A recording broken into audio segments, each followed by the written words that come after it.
بعد فإن خير الحديث كتاب الله وخير الهدي هدي محمد صلى الله عليه وسلم وشر الأمور محدثاتها وكل محدثة بدعة وكل بدعة ضلالة وكل ضلالة في النار. أما بعد فأعوذ بالله من الشيطان الرجيم.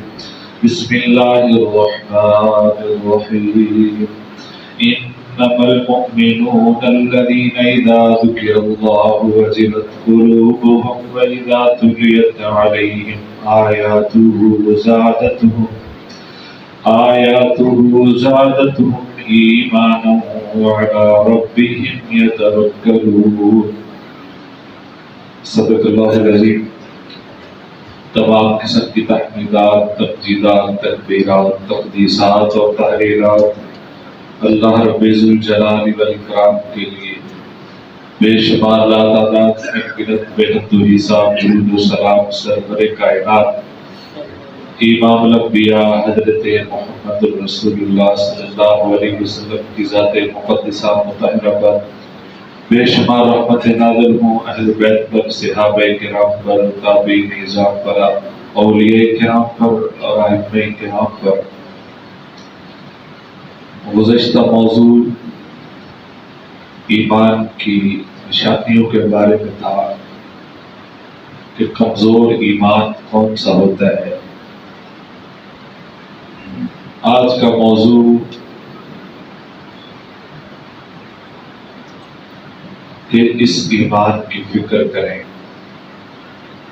اگر علامتوں کے بعد، تشخیص کے بعد ایمان کسی کو کمزور ملا ہے تو وہ اس کی فکر کرے. خدا نخواستہ کسی کو کارڈیالوجی جانا پڑے، اس کی رپورٹ صحیح نہ آئے، علامتیں درست نہ ہوں، وہ ICU میں داخل کر لیتے ہیں اور اس کا بار بار چیک اپ کرتے ہیں، اس کے دل کی دھڑکن کو بار بار دیکھتے ہیں، اس کے دل کی کیفیت کو بار بار چیک کرتے ہیں، اسی کے مطابق اس کو ڈوز دیتے ہیں. اگر علامات کے بعد، کیونکہ ایمان کا مسکن رہائش، ایمان کی جگہ دل ہے، اگر ایمان کمزور ایمان کی علامتوں کی تشخیص ہو چکی ہے، کسی نے یہ سمجھا ہے کہ واقعہ ہی یہ ساری علامتیں میرے اندر پائی جاتی ہیں، یہ 3 علامتیں، یہ 4 علامتیں، یہ 2 علامتیں پائی جاتی ہیں، تو اس کو فکر کرنی چاہیے. اگر ٹیسٹ درست نہ آئے تو بندہ فوراً اپنی طبیعت کے بارے میں پریشان ہو جاتا ہے اور اسی کے مطابق تو وہ دعا کرتا ہے اور اس کا علاج کرتا ہے. تو اگر ہمارے ایمان کے ٹیسٹوں میں کہیں خرابی آئی ہے، ٹیسٹ درست نہیں آیا، تو اس ایمان کی فکر کرنی چاہیے، اس کا علاج کرنا چاہیے. کیوں؟ ہم کچھ نہیں ہیں، ہم اپنے آپ کو یہ سمجھ بیٹھے ہیں کہ ایک دفعہ، بلکہ ایک دفعہ بھی نہیں، ہم نے تو شاید ہی کوئی ایسا بندہ ہو جہاں جو موجود ہے جس نے کلمہ پڑھ کر اسلام قبول کیا. نہیں تو بائی برتھ جو ہے پیدائشی طور پہ ہم مسلمان ہیں، تو ہمیں کوئی فکر نہیں ہے کہ ایک دفعہ مسلمان ہم پیدا ہوئے ہیں، لہذا کوئی ضرورت نہیں ہے اس کے علاج معالجے کی یا اس کی فکر کرنے کی کوئی ضرورت نہیں ہے. ایک چھوٹی سی مثال سمجھے جو صحیح حدیث میں موجود ہے. حضرت حنظلہ رضی اللہ تعالی عنہ ایک دن موجود تھے، بیٹھے تھے کسی جگہ پہ. تو جس طرح انسان کافی پریشان بیٹھا ہوتا ہے، اب سمجھے کہ بندہ ہاسپٹل گیا ہے، اچانک اس کو جانا پڑ گیا، وہ اکیلا چلا گیا، جا کر اس نے چیک اپ کروایا تو ڈاکٹر نے کہا کہ آپ کا بہت حالات بڑے خراب ہیں، فوراً کچھ کرے. اس کے پاس کچھ نہ ہو، وہ باہر آ کر، ہاسپٹل سے باہر آ کر وہاں گرین بیڈ پہ یا کسی جگہ بیٹھا ہو پریشان، تو اس کی کیسی کیفیت ہوگی؟ اسی طرح حضرت حنظلہ رضی اللہ تعالیٰ عنہ ایسے پریشان بیٹھے، اور بہت پریشان بیٹھے کہ اس امت کی سب سے عظیم ہستی جو پیغمبروں کے بعد جن کا درجہ ہے وہ حضرت ابوبکر صدیق رضی اللہ تعالیٰ عنہ، وہ پاس سے گزرے، پوچھا حنظلہ کیا ہوا ہے، بڑے پریشان لگ رہے ہو؟ دونوں نے آگے جو جواب دیا نا وہ اچانک ہلا دینے والا تھا، جس کیفیت میں وہ تھے اور ہمارے اندر، جبکہ ہر بندہ اس نشانی کو اپنے اندر لیے ہوئے لیکن یہ لفظ نہیں بولے گا، دوسروں کے لیے وافر مقدار میں بولے گا۔ حضرت حنظلہ نے بلا کیا بولا، حالانکہ ہونا یہ چاہیے کہ اپنے لیے یہ بولا چاہیے، نشانیاں اپنے اندر ہوتی ہیں لیکن دوسروں کے لیے بولا جاتا ہے۔ انہوں نے کہا ابوبکر حنظلہ منافق ہو گیا، حنظلہ منافق ہو گیا۔ وما ذاکا، وہ کیا ہے، کیسے ہو گیا، کیوں ہوا، کیا مطلب آپ کی بات کا؟ ظاہر بات ہے اس وقت منافقین بھی موجود تھے جو نقصان بڑا پہنچانے کی کوشش کرتے تھے، لیکن ان کے نام ظاہر نہیں تھے۔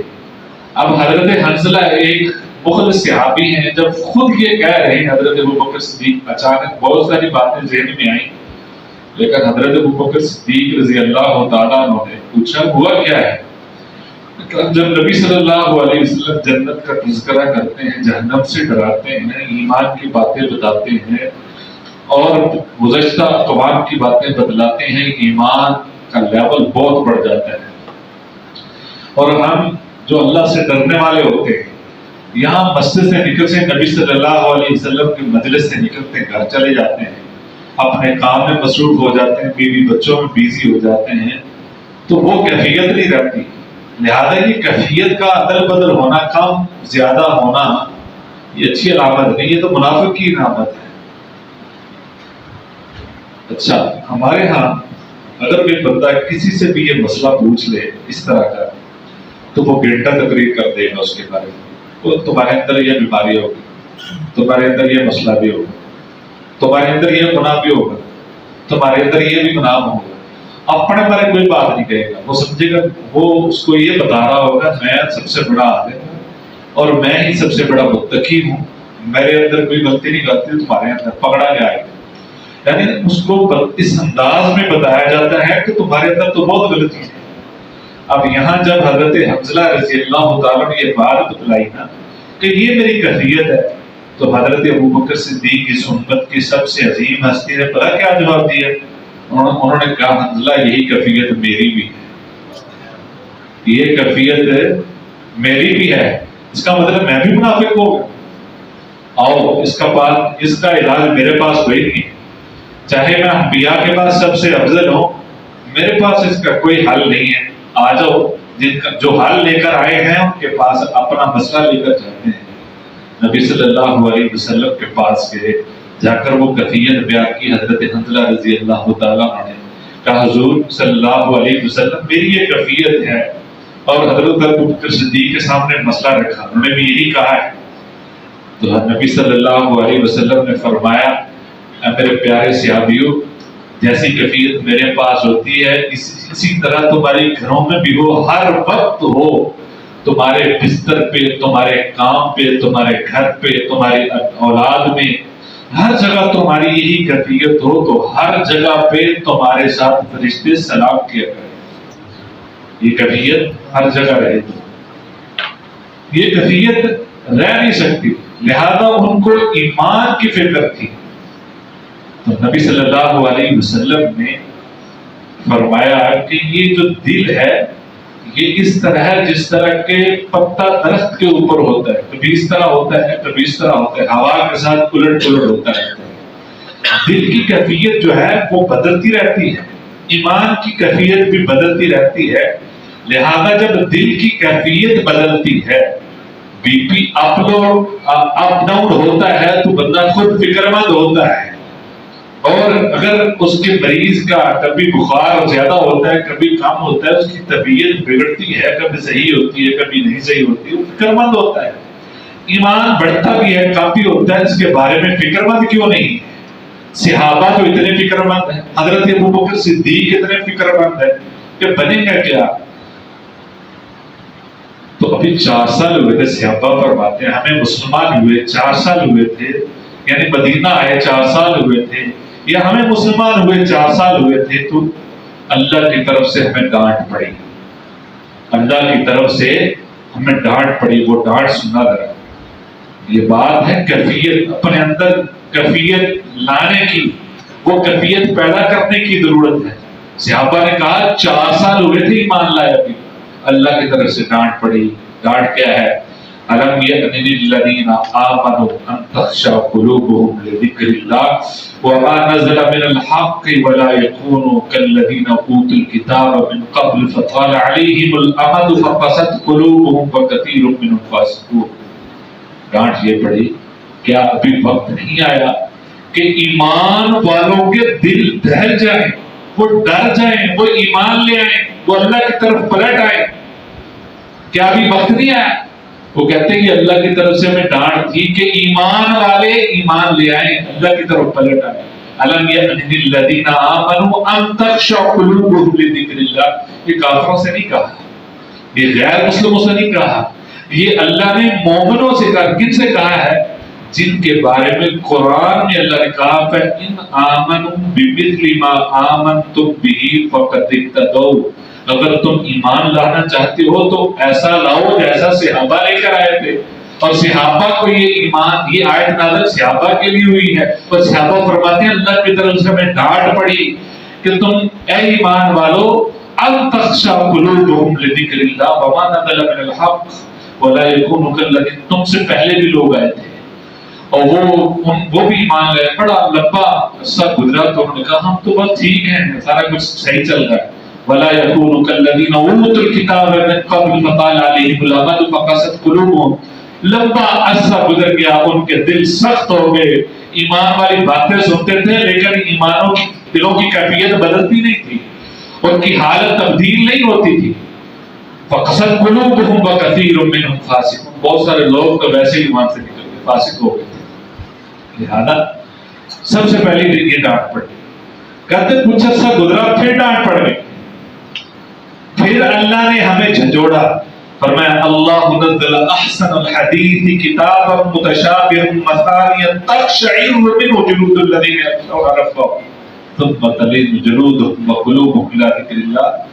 اللہ کی کتاب، یہ کتاب جب نازل ہوتی ہے، اس کی تلاوت ہوتی ہے تو ان کے رونگٹے کھڑے ہو جاتے ہیں، اور ہم کتاب سنتے ہیں، ہم توجہ بھی نہیں کرتے، ہمارے توجہ دوسرے کاموں کی طرف ہوتی ہے، نماز میں بھی ہوتے ہیں تو ہماری توجہ قرآن کی آیات کی تلاوت کی طرف نہیں ہوتی۔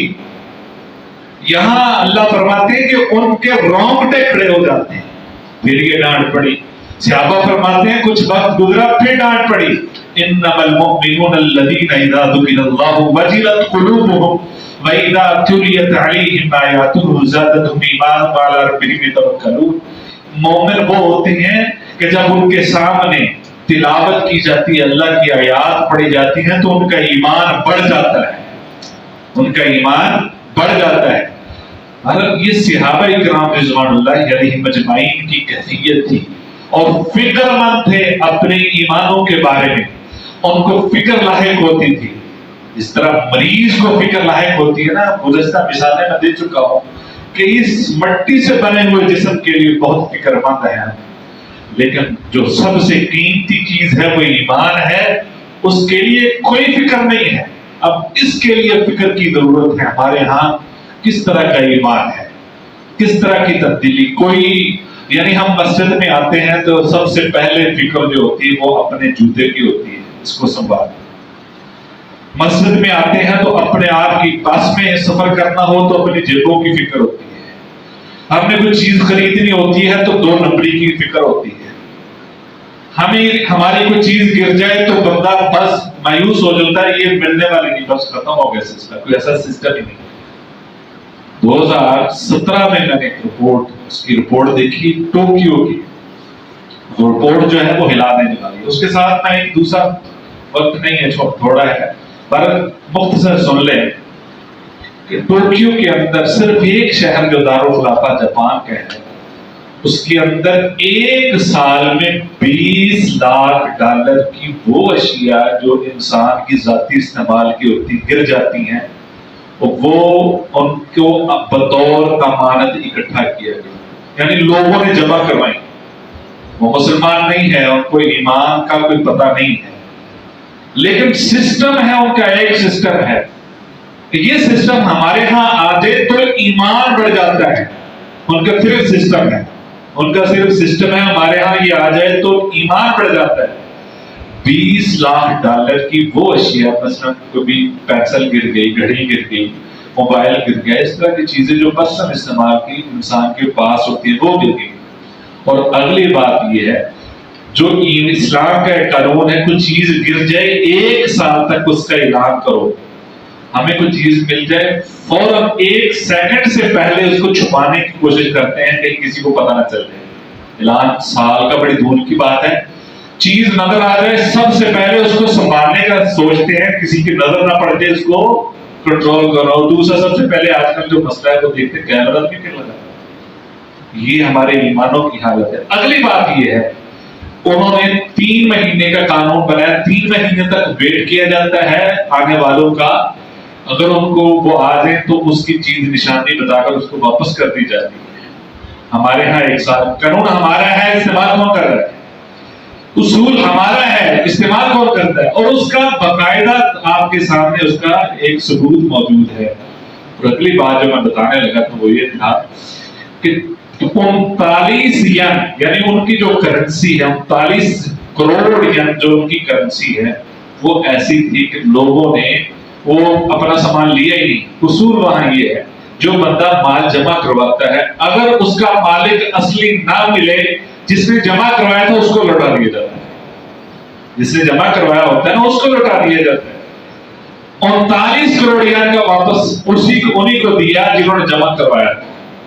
یعنی اس طرح کا اصول ہے، اور یہ اصول ہمارا ہے۔ 2014 میں اللہ نے جب مجھے توفیق دی عمرے کی، تو پہلے ہی دن تھا عمرہ کرنے کے بعد، عصر کی نماز پڑھنے کے لیے حرم میں گیا، قافلہ بھی ساتھ تھا، کچھ لوگ اپنی اپنی نمازوں میں مصروف ہو گئے، تو حتیم کے پاس جگہ ملی، میرے پاس موبائل تھا نوکیا کا، وہ جو ہوتا ہے پٹا وہ باندھتے ہیں، وہ ظاہر بات ہے میں نے فیصل آباد سے خریدا تھا، تو وہ پہلے دن ہی پھٹ گیا۔ یعنی جو عمرے میں استعمال چیزیں ہوتی ہیں نا، اس میں اگلی چیز بھی ہے، وہ بھی اتنی اچھی تھی کہ پہلے دن ہی پھٹ گیا۔ جو اللہ کے گھر کے لیے یہ سب سے افضل جگہ پہ جو استعمال ہونی ہے، ہم نے وہ بھی نہیں چھوڑا، اس کو بھی نہیں چھوڑا، اور یار یہ تو اچھی استعمال کرنے کی، اس سے مجھے نیکی ملے گی، جس نے استعمال کرنی ہے وہ لے کے جائے گا اور وہ مجھے دعائیں بھی دے گا۔ کس جگہ استعمال ہونی ہے، یہاں تک ہماری کیفیت ہے ایمان کی، کہاں تک گر چکے ہیں۔ پہلے دن تھا، 12 موبائل ادھر سے پھٹ گیا، وہ گر گیا، واپس میں ڈھونڈتا رہا، موبائل نہیں ملا۔ اگلے دن میں نے ایک دوست نے ہم سے پتہ کیا، تو انہوں نے کہا کوئی مسئلہ نہیں، آپ مفقودات ایک دفتر ہے جہاں کے وہاں پہ آپ پتہ کروائے تو امید ہے آپ کو مل جائے گا، اگر یہاں پہ بہرحال اگلے دن ظہر یا عصر کی نماز کے وقت وہاں گیا، اس کو میں نے کہا جو وہاں پہ موجود تھا کہ میرا موبائل ہے۔ اس نے موبائل کا ماڈل پوچھا ساری، اس نے کہا یہ ہے، میں نے کہا یہی ہے۔ اس نے کہا آپ اس کی نشانی بتائیں، میں نے کہا آپ تصویر دیکھ لیں، کوئی نہ کوئی ہوگی۔ اس نے تصویر دیکھی، فوراً واپس کر دی۔ یعنی یہ اصول وہاں ہی صرف موجود ہے، حرم کے اندر ہی میں نے دیکھا ہے، حرم سے نکل جائے تو سارا کچھ ختم، اور یہ اصول دوسروں نے اپنایا ہوا ہے۔ بات کرنے کا مقصد یہ ہے کہ ہم فکر کریں اپنے ایمانوں کی، ہمارے ایمان کہاں تک گر چکے، ہمارے ایمان اور صحابہ کی کیفیت کیا تھی۔ حضرت معاذ رضی اللہ تعالیٰ عنہ، وہ صحابہ میں سے بھی ایسے تھے، وہ اپنے دوستوں کو اکٹھا کرتے تھے۔ ہم تو اکٹھا کرتے ہیں، یار آجو آج فلاں بہت اچھا کھانا ہے، ہوٹل میں چلتے ہیں، وہاں پہ گپ شپ کریں گے، وہاں اس کا نام رکھا ہے گپ شپ کریں گے، آؤ یار بیٹھے گپ شپ کرتے ہیں۔ صحابہ بلا کیا کہتے تھے؟ حضرت معاذ رضی اللہ تعالیٰ کے اکثر ایسے یا دوسرے صحابہ بھی، آؤ میرے بھائی بیٹھیں ذرا ایمان کی باتیں کریں، ایمان کو تازہ کریں، ایمان کے بارے میں سوچیں، ایمان کی فکر کریں، اور بیٹھ کر پھر اس کے بارے میں فکر بھی کرتے تھے اور اس کے بارے میں سوچتے بھی تھے۔ نبی صلی اللہ علیہ وسلم نے فرمایا کہ جو دل ہے یہ اس طرح ہے کہ جس طرح کے تمہارے دلوں جو پیٹوں کے اندر دل ہے، یہ اس طرح ہے جس طرح کپڑا بسیدہ ہو جاتا ہے، یہ دل بھی بسیدہ ہو جاتے ہیں، اور ان کو یہ الٹ پلٹ ہوتے رہتے ہیں، ان کو مضبوط کرو۔ یہ مضبوط کس سے ہوں گے؟ ایمان سے ہوں گے۔ پھر بیٹھ کر اس کی فکر کریں، ان دلوں کی فکر کریں۔ اس طرح دل کے بائی پاس ہوتے ہیں، اس کے لیے دنیا میں بڑی فکر کی ہے، فزیکلی بڑی فکر کی ہے، لیکن اس کی روحانی فکر بھی کریں۔ ان کے اندر یہ خوبصورت جو چیز اللہ نے پیدا کی ہے، اس کے اندر ایمان ہوتا ہے، اس ایمان کی فکر کریں۔ اللہ عمل کی توفیق عطا فرمائے۔